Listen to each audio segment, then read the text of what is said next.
महायोगी गोरखनाथ विश्वविद्यालय गोरखपुर के 5वें स्थापना दिवस के अवसर पर आयोजित इस समारोह में विश्वविद्यालय के कुलपति lieutenant general doctor Bhupesh Kumar Goyal जी,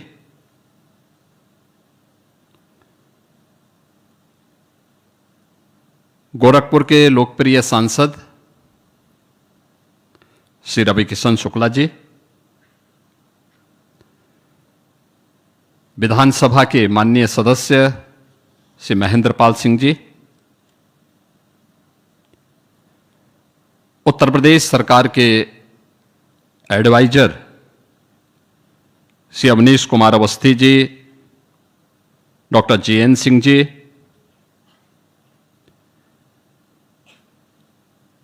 UGC के पूर्व अध्यक्ष प्रोफेसर VN राजशेखरन पिल्लाई जी,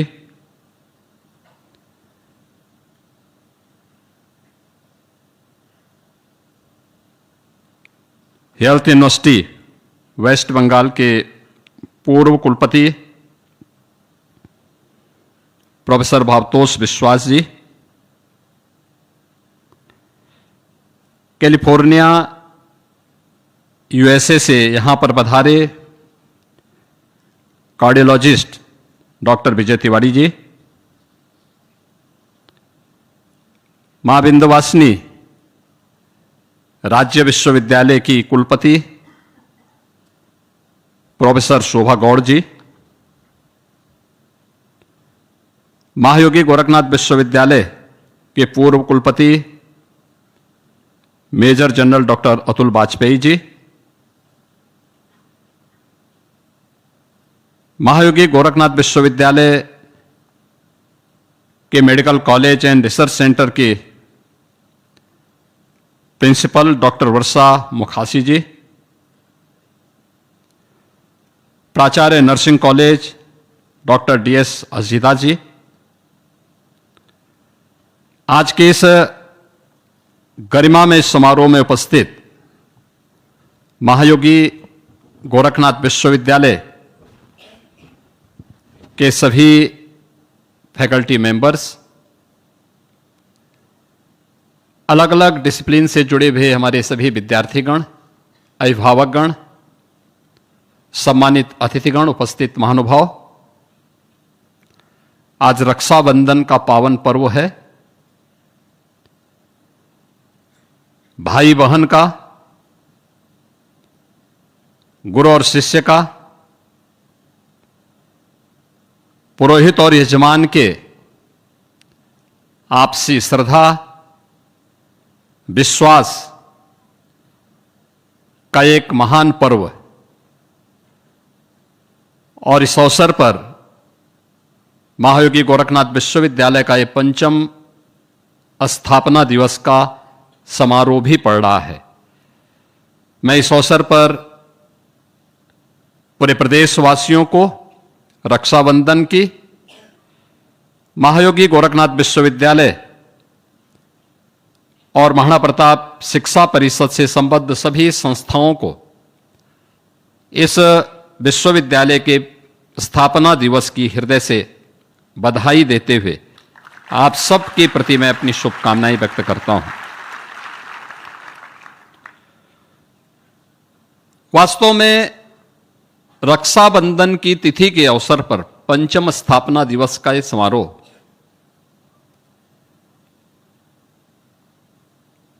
उस श्रद्धा को विश्वास को आत्मनिर्भरता में और आत्मनिर्भरता को विकास की कड़ी को जोड़ने के एक नए संकल्प के साथ देश के यशस्वी प्रधानमंत्री श्री नरेंद्र मोदी जी के पंच प्रण के उस संकल्प को मूर्त रूप देने की एक महत्वपूर्ण कड़ी है, जो आत्मनिर्भर और विकसित भारत की आधारशिला बनने वाली है। महायोगी गोरखनाथ विश्वविद्यालय आज से ठीक 5 वर्ष पहले तत्कालीन राष्ट्रपति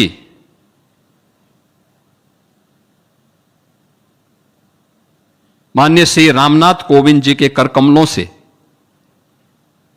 इसका शुभारंभ हुआ था। इसकी नींव उससे 12 वर्ष पहले यहां पर पड़ चुकी थी। अन्य औपचारिकताओं को पूर्ण करते करते 1 दशक बीता और पूर्वी उत्तर प्रदेश के उस सपने को साकार करने के लिए, जो सपना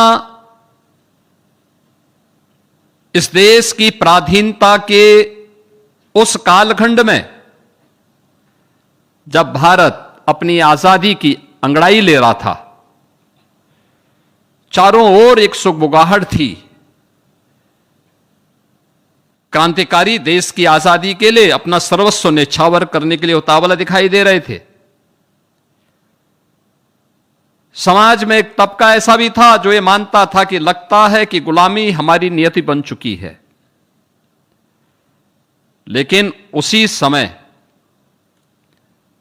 भारत की ऋषि परंपरा के एक महत्वपूर्ण केंद्र गोरक्षपीठ में एक ज्योति का प्रज्वलन भी होता हुआ दिखाई दे रहा था। उसी श्रद्धा के साथ, उसी विश्वास के साथ, जिस श्रद्धा और विश्वास के साथ आज हम यहां पर एकत्र हुए हैं, और विश्वास था कि भारत को अब आजाद होने से कोई रोक नहीं सकता। लेकिन एक संकल्प भी था कि स्वतंत्र भारत में कैसी पीढ़ी चाहिए, कैसे युवा चाहिए, उसके अनुरूप शिक्षण संस्थाओं की एक श्रृंखला कैसे खड़ी की जानी चाहिए। सरकार पर निर्भर रह करके नहीं, दूसरे को कोसने से नहीं, ये शुरुआत स्वयं से की जाए।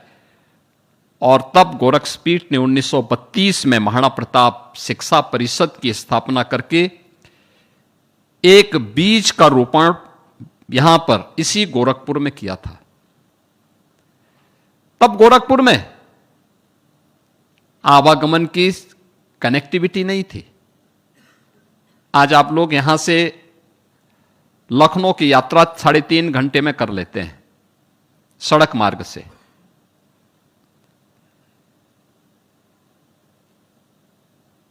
कई ब्रिजेज हैं लखनऊ को जोड़ने के लिए।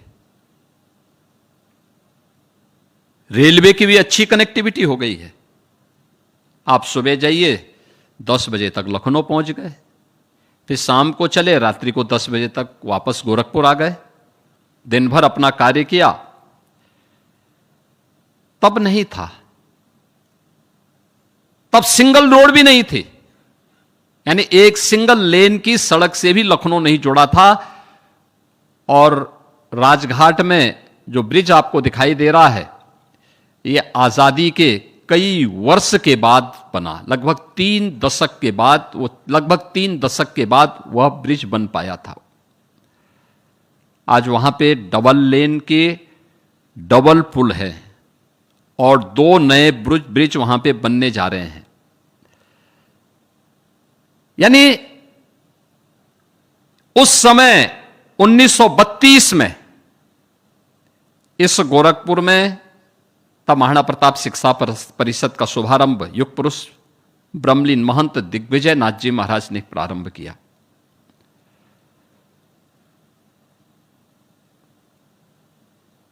आज मुझे यह देख करके प्रसन्नता हुई कि अपने संस्थापकों की स्मृति व्याख्यान माला के साथ महायोगी गोरखनाथ विश्वविद्यालय निरंतर अग्रसर है। और पिछले 1 सप्ताह से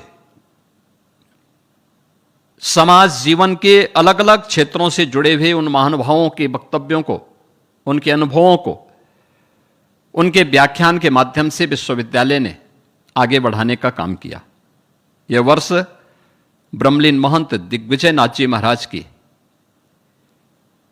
उनकी पावन पुण्यतिथि की 56वीं तिथि है और राष्ट्र संत ब्रह्मलीन महंत अवैधनाथ जी महाराज की पुण्यतिथि की 12वीं वर्षगांठ के रूप में यह वर्ष हम लोग इस बार मनाने जा रहे हैं और व्याख्यान माला महाराणा प्रताप शिक्षा परिषद और अन्य संस्थाओं में निरंतर प्रारंभ हुए हैं। इन दोनों गोरक्षपीठ की आचार्य परंपरा ने भारत की ऋषि परंपरा की तर्ज पर अपने इन कार्यक्रमों को आगे बढ़ाने का कार्य किया था। समाज केवल आश्रम में सीमित रह करके नहीं, समाज के अनुरूप समाज की आवश्यकताओं की पूर्ति केवल सरकारों को कोसने से नहीं बल्कि अपने संसाधनों से, अपने साधनों से, समाज के सहयोग से भी आगे बढ़ाया जा सकता है। और तब महाराणा प्रताप शिक्षा परिषद की स्थापना 1932 में गोरखपुर में होती है। आज गोरखपुर में जो गोरखपुर विश्वविद्यालय है, दीनदयाल उपाध्याय गोरखपुर विश्वविद्यालय, इस विश्वविद्यालय की शुरुआत भी महंत दिग्विजय नाथ जी महाराज के द्वारा स्थापित महाराणा प्रताप कॉलेज और महाराणा प्रताप महिला कॉलेज से ही प्रारंभ होता है और उन्होंने इस विश्वविद्यालय की स्थापना के लिए अपनी इन दोनों संस्थाओं को उत्तर प्रदेश सरकार को दान स्वरूप प्रदान किया और फिर विश्वविद्यालय प्रारंभ हो पाया। पूर्वी उत्तर प्रदेश की पहली महिला महाविद्यालय की स्थापना भी महंत दिग्विजय नाथ जी ने गोरखपुर में की थी और उत्तर प्रदेश का पहला technical institute Maharana Pratap polytechnic जो वर्तमान में है और वर्तमान में Maharana Pratap institute of technology के रूप में वही कैंपस, उसी कैंपस में संचालित भी है। यह वही संस्था है जिसकी स्थापना आजादी के तत्काल बाद भारत के अंदर टेक्नोक्रेट की एक अच्छी श्रृंखला हम खड़ी कर सकें, ये उस समय उन्होंने प्रारंभ की थी। आज भी महाराणा प्रताप शिक्षा परिषद 50 से अधिक शिक्षण प्रशिक्षण संस्थाओं को सेवा के प्रकल्पों को संचालित करते हुए शिक्षा के क्षेत्र में, स्वास्थ्य के क्षेत्र में, सेवा के क्षेत्र में, अलग अलग क्षेत्र में अपने उन उत्तरदायित्वों का निर्वहन सफलतापूर्वक करने का प्रयास कर रही है। और मुझे प्रसन्नता है कि महाराणा प्रताप शिक्षा परिषद जब अपनी स्थापना के अगले कुछ ही वर्षों में शताब्दी महोत्सव मनाएगा, अपने संस्थापकों के प्रति कृतज्ञता ज्ञापित करते हुए इन कार्यक्रमों की श्रृंखला को आगे बढ़ाएगा, तब महाराणा प्रताप शिक्षा परिषद जिसने आजाद भारत की पहली विश्वविद्यालय गोरखपुर को दिया था, आज स्वयं भी एक विश्वविद्यालय का संचालन कर रहा है और उस विश्वविद्यालय के 5वें स्थापना दिवस कार्यक्रम में आज मुझे जोड़ने का अवसर प्राप्त हुआ है। मैं विश्वविद्यालय परिवार को हृदय से बधाई देता हूं, अपनी शुभकामनाएं देता हूं। आज हम यहां पे महायोगी गोरखनाथ विश्वविद्यालय के साथ जुड़े हैं, 5वें स्थापना दिवस के साथ हम जुड़े हैं। विश्वविद्यालय सामान्यतः ज्ञान के केंद्र माने जाते हैं और महायोगी गोरखनाथ विश्वविद्यालय, जो बात यहां पे कुलपति जी कह रहे थे कि हमने 3 डिसिप्लिन से अपने कार्यक्रम प्रारंभ किए थे, आज 53 का हम संचालन कर रहे हैं। एक ज्ञान का है, चिकित्सा का है,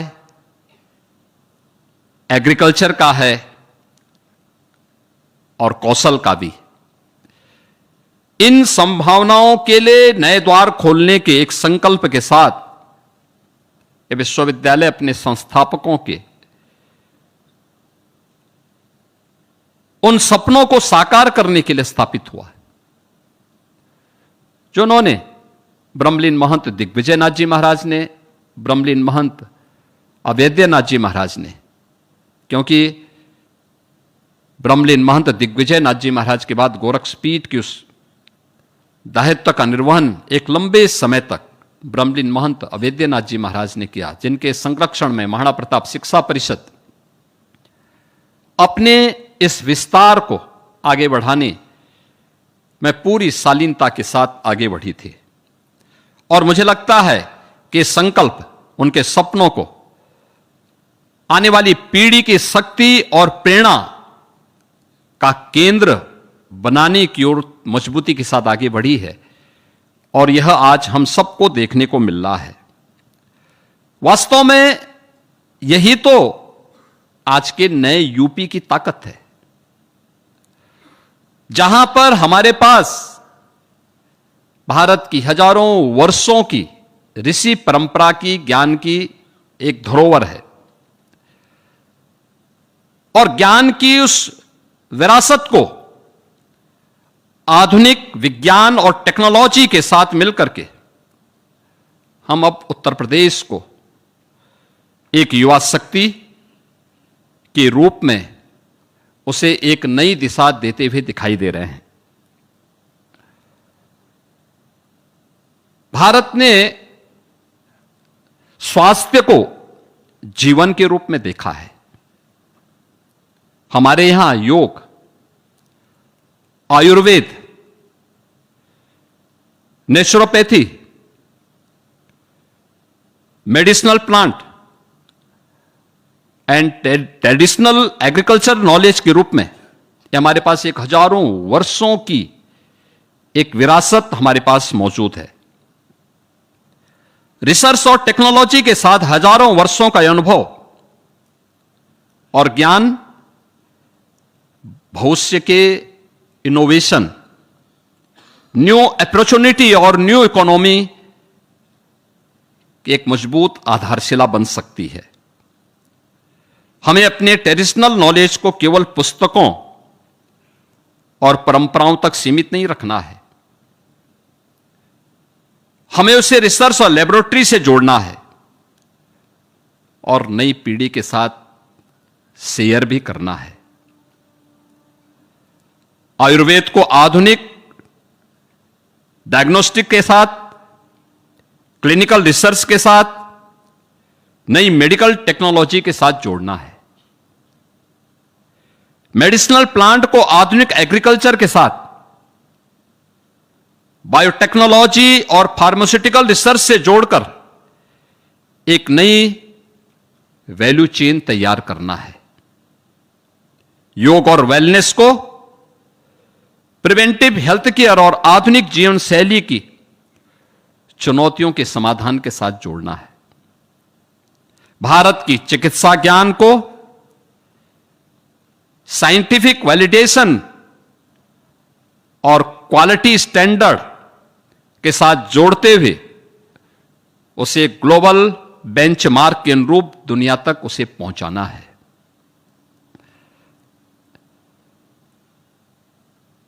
आज इस परिसर में हम traditional medicine, modern medicine, nursing, pharmacy, agriculture आदि ज्ञान की विधाओं के इन सभी युवा विद्यार्थियों के साथ हम यहां पर उपस्थित हैं। सामान्य रूप से इन्हें हम अलग अलग स्ट्रीम के रूप में देखते हैं। हम ये मानते हैं कि ये मॉडर्न मेडिसिन यानी ये एमबीबीएस के हैं, ये एलोपैथ के हैं, ये फार्मेसी का है, ये नर्सिंग का है, ये एग्रीकल्चर का है, लेकिन वास्तव में इनके बीच में एक आंतरिक कनेक्शन है, ये आपस में एक दूसरे को जोड़ता है। हम इन सभी को अलग अलग डिसिप्लिन के रूप में नहीं, अपितु इन सब को एक integrated knowledge and innovation ecosystem के रूप में हमें इनको देखना चाहिए।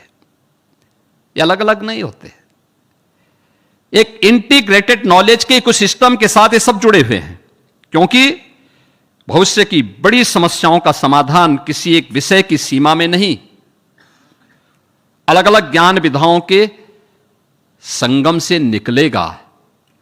और यही तो भारतीय ऋषि ने कहा है, आनो भद्रा कर्तुवो यंतु विश्वत। इसके पीछे का यही भाव है और उन सबको इसीलिए इसके साथ जोड़ने का काम किया गया है। जब ये सभी डिसिप्लिन साथ आएंगे तो बेहतर प्रोफेशनल्स के साथ साथ new research, new innovation, new startup और न्यू एम्प्लॉयमेंट के अवसर भी पैदा होंगे। टेक्नोलॉजी का असली उद्देश्य केवल मशीनों का आधुनिक बनाना नहीं, बल्कि मानव जीवन की समस्या को बेहतर और एक सरल समाधान देना भी है। एआई आधारित डायग्नोसिस बीमारियों की पहचान को तेज और अधिक सटीक बनाने में सहायक है। टेलीमेडिसिन विशेषज्ञ सेवाओं को दूर दराज के गांवों तक पहुंचाने का एक बेहतर माध्यम बन सकता है। डिजिटल हेल्थ मरीज की स्वास्थ्य संबंधी जानकारी को बेहतर तरीके से मैनेज करने में सहायता कर सकता है। मेडिकल डिवाइसेज बेहतर डायग्नोसिस और ट्रीटमेंट के लिए उन्नत तकनीक उपलब्ध कराने में सहायक है। बायोटेक्नोलॉजी और जेनोमिक्स भविष्य की चिकित्सा और रिसर्च के नए रास्ते खोलते हैं। Data driven health care data के आधार पर बेहतर और अधिक प्रभावी स्वास्थ्य सेवाएं देने में सहायक होता है। प्रिसीजन फार्मिंग के माध्यम से कम संसाधनों का अधिकतम और वैज्ञानिक उपयोग करते हुए अधिक उत्पादन के साथ साथ बेहतर गुणवत्ता सुनिश्चित की जा सकती है। ड्रोन टेक्नोलॉजी के माध्यम से फसलों की निगरानी, सटीक छिड़काव, फसल का आकलन को और अधिक प्रभावी एवं वैज्ञानिक बनाया जा सकता है। सॉइल टेक्नोलॉजी के माध्यम से मिट्टी की गुणवत्ता और पोषक तत्वों का आकलन कर उसके अनुरूप साइंटिफिक एवं बैलेंस फार्मिंग को बढ़ावा दिया जा सकता है। स्मार्ट इरिगेशन के माध्यम से कितने पानी की आवश्यकता है, इसके अनुरूप सिंचाई कर जल की बचत, फसल को बेहतर वृद्धि और खेत की प्रोडक्टिविटी को बेहतर बनाया जा सकता है। एग्री प्रोसेसिंग के माध्यम से किसान की उपज में वैल्यू एडिशन कर उसकी मार्केट वैल्यू और इनकम में वृद्धि की जा सकती है। क्लाइमेट रेजिलिएंट एग्रीकल्चर के माध्यम से बदलती जलवायु परिस्थितियों के अनुरूप खेती की नई तकनीकों को अपनाकर प्रोडक्शन और फार्मर की आय को और बेहतर किया जा सकता है। डिजिटल डॉक्यूमेंटेशन के माध्यम से ट्रेडिशनल मेडिसिन से जुड़े पारंपरिक ज्ञान को scientific documentation and digital conservation सुनिश्चित इसका किया जा सकता है। रिसर्च डाटाबेस के माध्यम से पारंपरिक ज्ञान को व्यवस्थित और संरक्षित कर आधुनिक अनुसंधान के लिए उसे उपयोगी बनाया जा सकता है। क्वालिटी टेस्टिंग के माध्यम से औषधियों की गुणवत्ता, प्रभावशीलता और उसकी सुरक्षा सुनिश्चित की जा सकती है। मॉडर्न मैन्युफैक्चरिंग के माध्यम से पारंपरिक ज्ञान को आधुनिक उत्पादन प्रणालियों से जोड़कर गुणवत्तापूर्ण और बड़े पैमाने पर उत्पाद तैयार किए जा सकते हैं। एविडेंस बेस्ड वैलिडेशन के माध्यम से पारंपरिक उपचारों की वैज्ञानिक जांच और प्रभावशीलता को और परीक्षण किया जा सकता है। प्रिय विद्यार्थियों, हमें इस बात को ध्यान में रखना होगा। शिक्षा केवल डिग्री प्राप्त करने का माध्यम नहीं हो सकता। अभी तो शिक्षा का उद्देश्य ऐसे सक्षम युवा तैयार करना है जो अपने ज्ञान और कौशल से अवसर पैदा कर सके, अवसर को रोजगार में और रोजगार को प्रगति में बदल सके। विद्यार्थी केवल एग्जाम पास करने के लिए नहीं, रियल वर्ल्ड की समस्याओं को समझने और उसके समाधान निकालने के लिए एक माध्यम बने। शिक्षा ऐसी हो जो क्लासरूम के ज्ञान को समाज की जरूरतों और इंडस्ट्री की आवश्यकता से जोड़ सके। आज के विद्यार्थी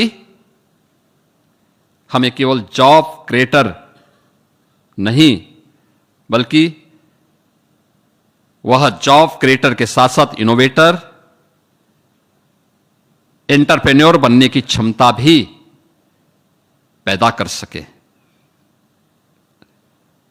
आज प्रदेश में ये डबल इंजन की सरकार प्रदेश के अंदर एक मजबूत इकोसिस्टम तैयार कर रही है, जहां हर युवा को अपनी योग्यता, रुचि और क्षमता के अनुरूप सीखने, अवसर पाने, उद्यम करने और आगे बढ़ने का पूरा अवसर मिल सके। हमने पिछले 9 वर्षों में शिक्षा और स्किल से लेकर इंफ्रास्ट्रक्चर, इन्वेस्टमेंट, स्टार्टअप, एमएसएमई और इंडस्ट्री तक एक ऐसा व्यापक इकोसिस्टम विकसित किया है जो युवाओं की क्षमता को अवसर, अवसर को रोजगार और आर्थिक समृद्धि में बदलने में सहायक हो सकता है। आज युवाओं के सामने आगे बढ़ने के लिए केवल सरकारी नौकरी तक सीमित नहीं है, उसके लिए education, skill development, entrepreneurship, startup, MSME, industry, digital economy और रिसर्च एंड इनोवेशन जैसे अनेक अवसर हैं। हमारा प्रयास है कि युवा को सीखने, प्रयोग करने, उद्यम शुरू करने और आगे बढ़ने का एक बेहतरीन वातावरण प्राप्त हो। प्रदेश के पास पोटेंशियल की कोई कमी नहीं है। हमारे पास विशाल युवा शक्ति, कृषि शक्ति, उद्यमिता, प्राकृतिक संसाधन और समृद्ध ज्ञान परंपरा है। आवश्यकता है इन सभी को एक दिशा, एक इकोसिस्टम और नए अवसर से जोड़ने की। पिछले 9 वर्षों में प्रदेश ने इसी दिशा में बदलाव की एक मजबूत नींव तैयार की है। बेहतर इंफ्रास्ट्रक्चर ने कनेक्टिविटी बढ़ाई है। बेहतर कनेक्टिविटी ने निवेश के बेहतरीन अवसर उपलब्ध करवाए हैं। निवेश ने इंडस्ट्री और रोजगार के अवसर बढ़ाए हैं। डिजिटल इंफ्रास्ट्रक्चर ने अवसरों को प्रदेश के अधिक से अधिक युवाओं तक पहुंचाने की क्षमता भी दी है। एमएसएमई और ओडीओपी के माध्यम से स्थानीय उत्पाद, स्थानीय कारीगर और हस्तशिल्पी को एक बेहतरीन प्लेटफॉर्म प्राप्त हुआ है। स्टार्टअप इकोसिस्टम ने युवाओं को नौकरी खोजने से आगे बढ़कर नए समाधान और नए उद्यम खड़े करने के अवसर दिए हैं। Education, skill and health care में बढ़ता इंफ्रास्ट्रक्चर इस परिवर्तन की एक मजबूत ह्यूमन कैपिटल फॉर्मेशन से जोड़ रहा है। हमारा लक्ष्य है कि यूपी ऐसा प्रदेश बने जहां बड़े बड़े निवेश आए, हर युवा उन निवेशों, उद्योगों और अवसरों का हिस्सा भी बने। हमारी शिक्षा की यात्रा केवल डिग्री तक सीमित नहीं होनी चाहिए। एजुकेशन से स्किल, स्किल से कैपेबिलिटी, कैपेबिलिटी से अपॉर्चुनिटी अपॉर्चुनिटी से इनोवेशन, इनोवेशन से एंटरप्रेन्योरशिप, एंटरप्रेन्योरशिप से एम्प्लॉयमेंट, एम्प्लॉयमेंट से इकोनॉमिक ग्रोथ, इस यात्रा को हमें आगे बढ़ाना होगा। गोरखपुर केवल एक शहर नहीं है, बल्कि ये मैं अक्सर मानता हूं कि यह यूपी की संभावनाओं का द्वार है। इसकी पहचान केवल एक धार्मिक और ऐतिहासिक परंपरा की सिटी के रूप में नहीं, बल्कि गोरखपुर को एजुकेशन, हेल्थ केयर, एग्रीकल्चर और इनोवेशन के एक बड़े regional knowledge and economic hub के रूप में विकसित किया जा सकता है। महायोगी गोरखनाथ विश्वविद्यालय इस परिवर्तन में एक महत्वपूर्ण भूमिका निभा सकता है, जहां शिक्षा के साथ research and development, innovation, industry and employment के बीच एक मजबूत संबंध हो सके।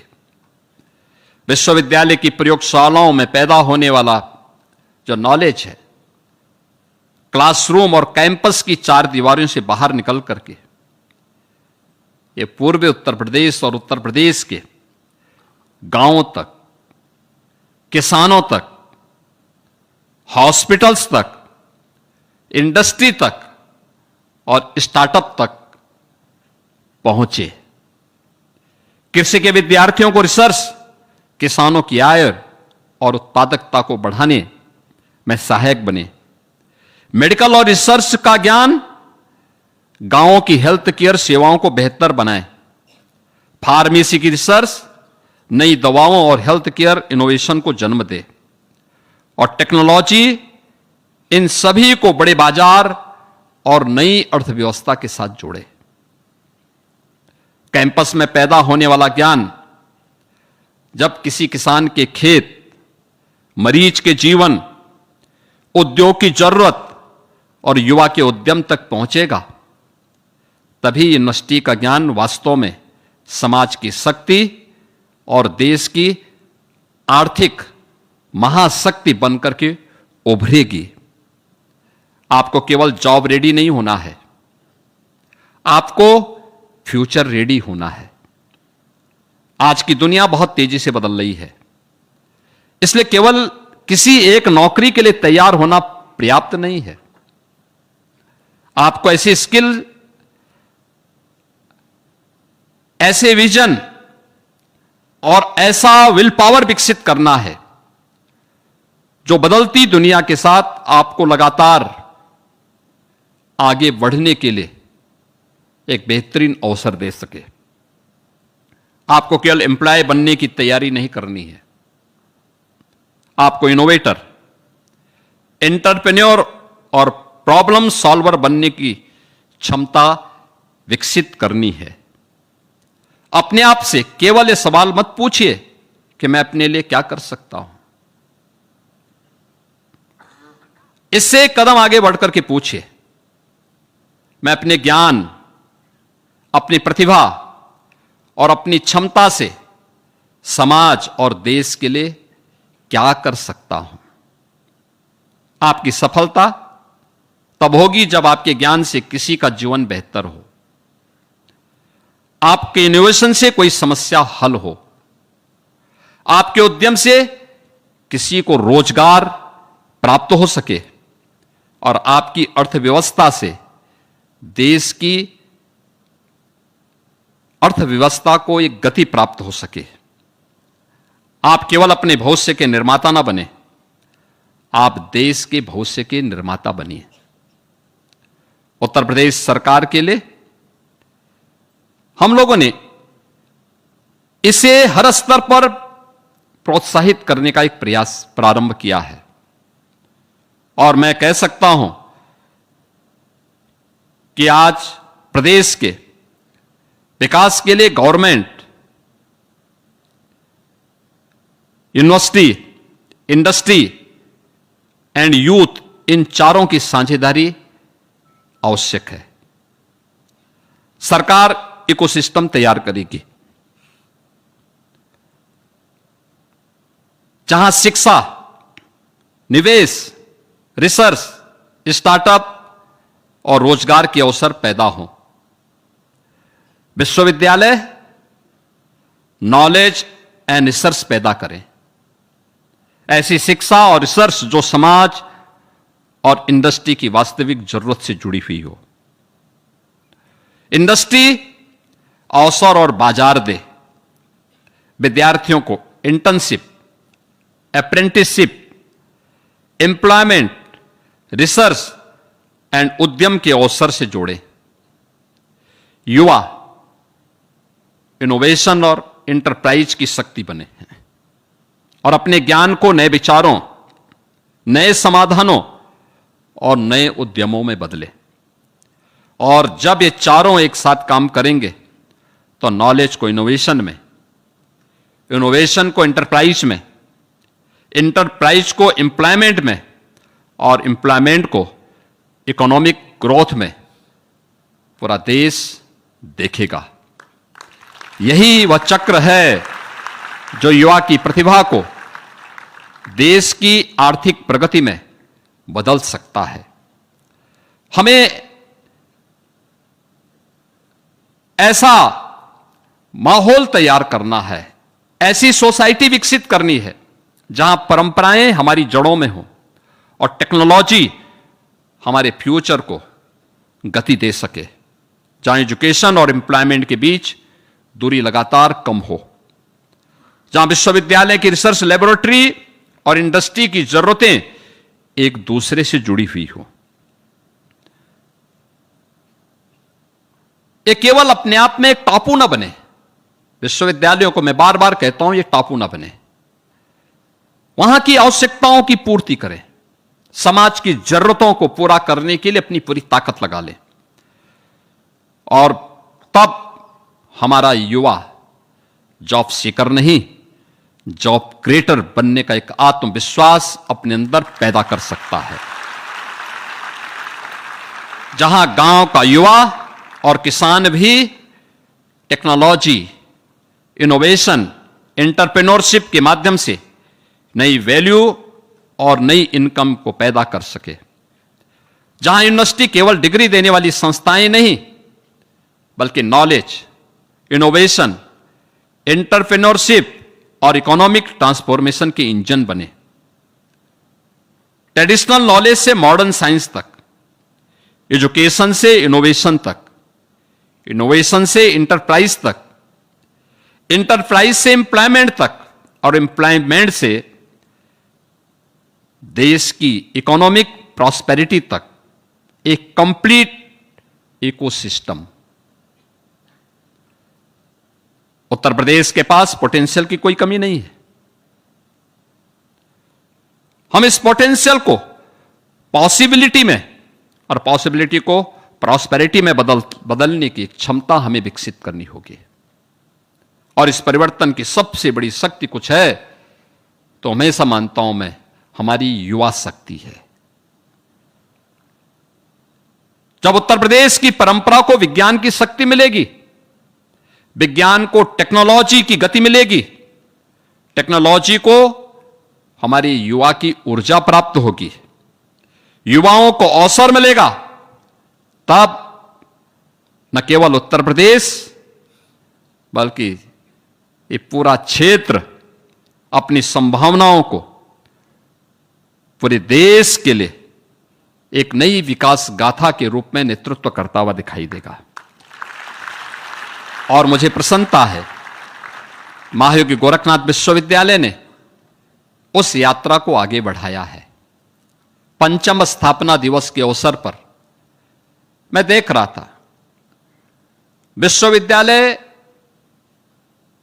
अपने उन सभी छात्रों को, फैकल्टी मेंबर को,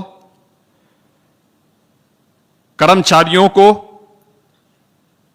और उस टीम को यहां पर मंच पर सम्मानित करते हुए दिखाई दे रही थी, जिन्होंने लीग से हट करके कुछ नया किया है। मैं देख रहा था मॉडर्न मेडिसिन से जुड़े हुए एमबीबीएस के छात्रों का, ट्रेडिशनल मेडिसिन के लिए बीएमएस के छात्रों ने बेहतरीन प्रदर्शन किया है। अन्य डिसिप्लिन के छात्र भी कुछ नया करने की ओर तेजी के साथ आगे बढ़े हैं। विश्वविद्यालय में एनएमसी का इंस्पेक्शन होना है तो काम केवल प्रिंसिपल का नहीं बल्कि पूरी टीम का है। पूरी फैकल्टी एक साथ मिलकर के उसका समाधान करेगी। ये टीम वर्क ही सफलता का सबसे बड़ा मंत्र होता है और उस टीम को विश्वविद्यालय ने अपने स्वयं के डिसिप्लिन के साथ जोड़ा है। और डिसिप्लिन आज यहां पे दिखाई दे रहा है। 5वां स्थापना दिवस उसका एक बेहतरीन पड़ाव है जो हम सबको आगे बढ़ने के लिए प्रेरित कर रहा है। और मेरा मानना है कि यही है विकसित भारत की वह संकल्पना जो हमारे विश्वविद्यालयों से आगे बढ़ेगी, हमारे संस्थाओं से आगे बढ़ेगी। और उसके लिए विश्वविद्यालय के इस प्रयास की मैं सराहना करता हूं। जिन फैकल्टी मेंबर को, जिन कार्मिकों को और जिन छात्रों को यहां पे सम्मानित किया है उनको मैं बधाई देता हूं। पूरे विश्वविद्यालय परिवार की टीम वर्क को अभिनंदन करता हूं और विश्वास करता हूं कि विश्वविद्यालय और बेहतर करते हुए एक इंटीग्रेटेड नॉलेज हब के रूप में अपने आप को स्थापित करने में सफल होगा। 5वां स्थापना दिवस के अवसर पर आप सबको मैं बधाई देता हूं, अपनी शुभकामनाएं देता हूं। धन्यवाद। जय हिंद।